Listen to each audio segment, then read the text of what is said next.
Leading Ladies, a concert in celebration of Women's History Month featuring Kelsey Ballerini, Meghan Trainor, Elle King,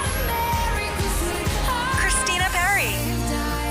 At the King's Theater in Brooklyn, New York on Wednesday, March 20th. Tickets are on sale now. You don't want to miss this amazing night of music dedicated to uplifting women's voices. With Kelsey Ballerini, Meghan Trainor, Elle King, and Christina Perry. Odyssey's Leading Ladies, presented by Olay Body. Buy your tickets now at kingstheater.com. Here's Tim Fitzgerald, GoPowerCat.com. Their editor, publisher, owner, you name it. He's got it covered with GoPowerCat.com. Fitz, welcome. You know, I wish I could sing, but honest to God, I wish I could sing the blues. I wish that was my talent because I love the blues. Good blues is amazing, and it's incredible what those comedic actors did with those roles. Yeah, that's a good point. I wish that was my talent. We'll talk about that top hour. Who's your more contemporary blues guy or girl that you enjoy? I don't really have a contemporary one. I listen to Buddy Guy a little bit, but yeah, I've kind of wandered into Texas/Americana country, and I've got a pretty good groove going with that because I think that's where a lot of the great young creators, music that are outside of the Nashville or what do I want to say, corporate music scene, where they exist. I agree. All right, let's get to some sports because you've been extremely bullish on the K-State women, and as have I. And you've noted on this show that you think they're Final Four caliber, but they've hit a rough spell here, and I don't know what's going on. So the question is, what's going on? Yeah, I knew they'd probably have some losses, but I didn't expect those losses to come when I got Aoka Lee back. And that's what we're seeing now. KU played outstanding and beat them in Lawrence, and then Iowa State came in on a mission and took care of business. But K-State, if they just play their game, was going to win both of those. And I think that's what's most troubling is, the opponents are coming in and offering a pretty good swing. They're taking a good swing at K-State, but K-State isn't responding the same way they responded earlier in the year, and that's troubling because we're about done with women's regular season. I mean, that Big 12 tournament will get started up here pretty soon, and K-State has gone from a team, obviously they're going to host as one of the top 4 seeds in one of the regions, and they may not get to host now. They might be a 5 or 6 seed if this slide continues and they can't pick up some quality wins in Kansas City along the way. So was it an adjustment thing with Aoka Lee coming back, that it just is taking some time to figure out how to recalibrate, or are there real weaknesses here that you're seeing? You know what? I don't know the answer to that. I think they're capable of playing at a really high level with her. I mean, you just don't win at Iowa because you had a fortunate night. You got to be pretty put together to survive Caitlin Clark and company. So I just think they've kind of lost. They had to recreate themselves without her, and now I think they're having issues going back to the way they were because they found things that worked without her, and maybe all those pieces aren't meshing quite the way they need them to. And now it's up to coaching. Can you put it back together? Well, let's go to the men. Now, what's going on with the men? I mean, they lose, 7 of 8, but they beat Kansas in there. Then they have a good win against BYU, West Virginia. Are they looking a little better? What's happening on the men's side? Yeah, Tyler Perry has I did one of my daily delivery videos on him today, and the reason I saved it for this certain day is like leap year, he was good about 1 out of 4 games. And then he turns around against BYU and West Virginia and puts up a total of 45 points and is 10 of 18 from 3-point range in those 2 games. That's the guy K-State thought they were getting, and now it's probably good reason why they beat a really good BYU team handily, and then, kind of fell asleep against West Virginia and recovered to win. I think having him play at that level, moving him off the ball a little bit and letting Day-Day Ames distribute it in the half court has worked for K-State so that he can catch and shoot. And I think they finally found a formula that works. If he stays in the groove, they're going to make a serious run starting. They got to win Saturday at Cincinnati to make that push to get in the NCAA tournament. But they're looking like they are prepared to finish strong. They are 17-11. They have a road game against Cincinnati, then a road game against Kansas, and then a home game against Iowa State. You certainly, I don't know that you make them a favorite in any of those games, but they kind of need to win. They need to win at least 2 of those games and then have a little run in the Big 12 tournament, don't they?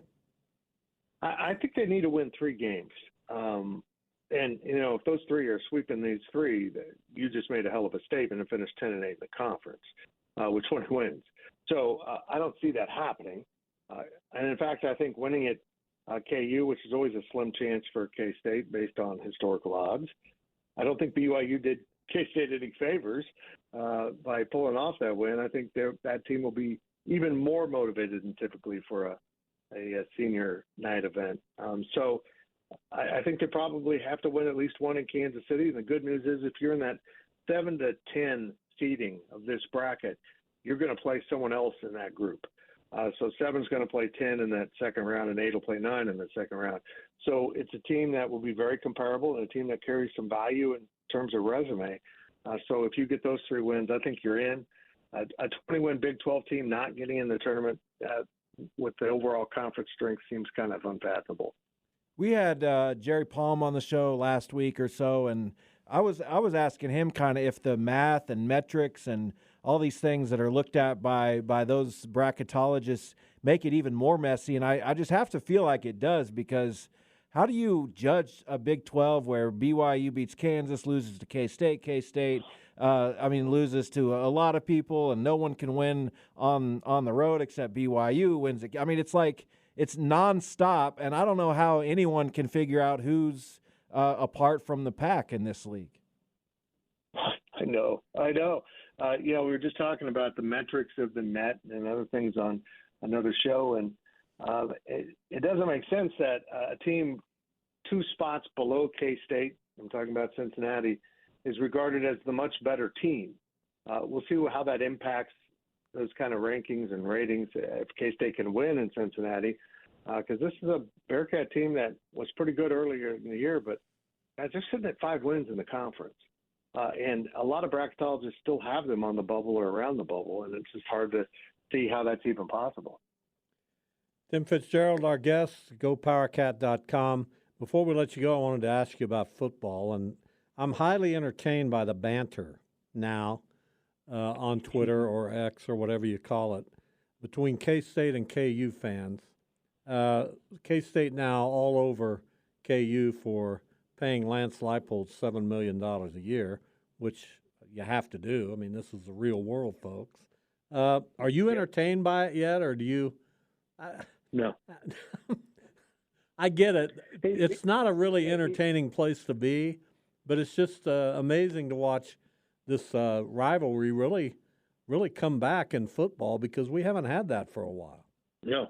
Now that's the good part. The bad part is Twitter/X has turned into a fun place to banter to just really awful crap. I mean, okay, Elon stands up for free speech. That means you can express your opinions freely. It doesn't mean you can go out and try to destroy people's lives because they just disagree with you on something. And that's what it's become. It's become a very vile environment, one that I probably wouldn't remain part of if it wasn't for importance of my job and promoting the things we do. I'm now seeing people go from, hey, let's have a little fun and poke fun. Like, I love the Cyclone Larry account. I think he's brilliant. But now it's like, oh, you said something I disagree with. I must absolutely destroy you and try to get you canceled because you said you don't understand how the TCU women could have so many injuries in 1 week. So I must absolutely annihilate and destroy you. That's what it's become, and it's disgusting. It's absolutely disgusting what's going on over there. But football being back as a rivalry, and can we say back? Has it ever really been a rivalry? Yeah, that's a great question. Moment where Bill Snyder and Glenn Mason overlapped into some pretty decent games, but it feels like the pendulum switched from KU to K-State football pretty quickly, and then it switched back when Mangino took over and Snyder retired. And it doesn't seem like the pendulum's ever sitting in the middle. It's pretty damn close right now. And I K-Staters. I'm sorry, I interrupted you. That's right. K-State's favored to win the conference. I get that, by a lot of the books. But if you move that K-State KU game to Lawrence this year, it might be the opposite. That's how fine a line there is between these teams this season. It's going to be awesome to watch. Yeah, I think you think like me that, okay, Lance Leipold doesn't have a winning record. I get it. Okay, he took over a terrible program. But what he's done at KU would, in my brain, certainly warrant this kind of an extension and contract. I think KU's good for doing it. Yeah, I agree. And, I was asked on another show, does Chris Kleiman now go get, ask for the same money? I don't think that's how Coach Kleiman works. I think he's got a lot of things in his program he really wants. But I'll say this. If I'm a KU fan and Lance Leipold ends up sniffing around another job this offseason, I'm going to – and then his agent's like, well, you better give us something else, I'm going to get pretty tired of it pretty quick, even though he's great. But that becomes an abusive relationship. Exactly. I think we saw it happen with Gary Patterson at TCU. I think their fans got tired of it. And it started to affect everything because he's also advertising to his recruits, hey, I might leave. Every year I'm looking at a job. I might leave. And that's you can't sustain that. At some point, the coach needs to tell his agent, will you just sit down and shut up and let me do my job? And we're all making enough money now. Yeah, the flip side of that is you're right. Lance Leipold needs to express his complete satisfaction and commitment to Kansas. So, yeah, we see it the same way, Fitz.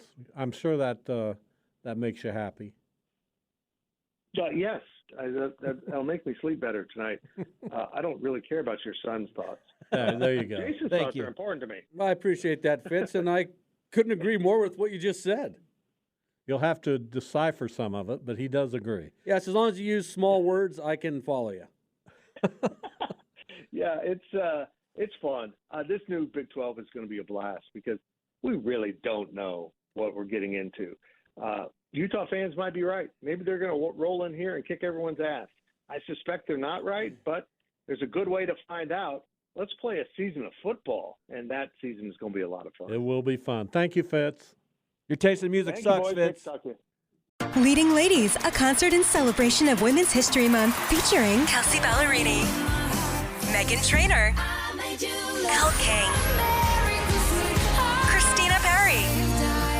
At the King's Theater in Brooklyn, New York on Wednesday, March 20th. Tickets are on sale now. You don't want to miss this amazing night of music dedicated to uplifting women's voices. With Kelsey Ballerini, Meghan Trainor, Elle King, and Christina Perry. Odyssey's Leading Ladies presented by Olay Body. Buy your tickets now at kingstheater.com.